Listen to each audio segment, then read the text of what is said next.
Entre les XVIIe et XVIIIe siècles, l'Europe améliore encore sa connaissance du monde. La science fait d'importants progrès, la curiosité et la démarche scientifique se diffusent.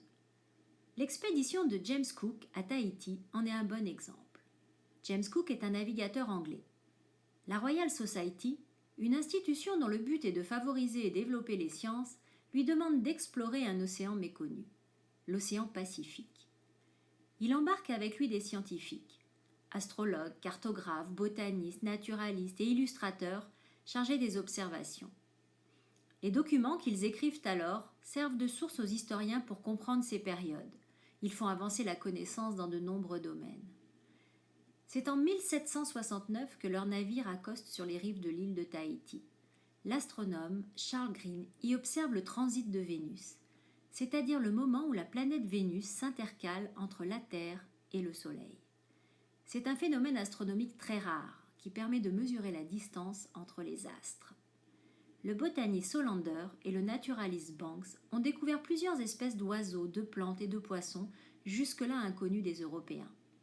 Sidney Parkinson nous en a laissé un récit ainsi que de nombreuses illustrations. Il nous a également laissé des gravures sur les habitants de cette île, attestant de la volonté de l'époque de faire progresser la connaissance et les sciences. Le journal du capitaine Cook témoigne de la démarche scientifique qui s'établit alors. Avant de quitter ce pays, je vais donner brièvement une description générale de la contrée, de ses habitants, de leurs mœurs et coutumes.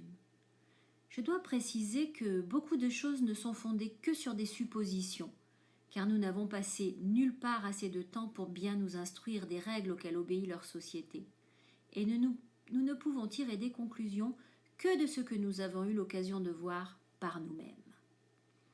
Cette démarche scientifique est celle de tous les savants des Lumières. Elle permet de faire progresser les sciences et établir une vérité scientifique suite à l'observation.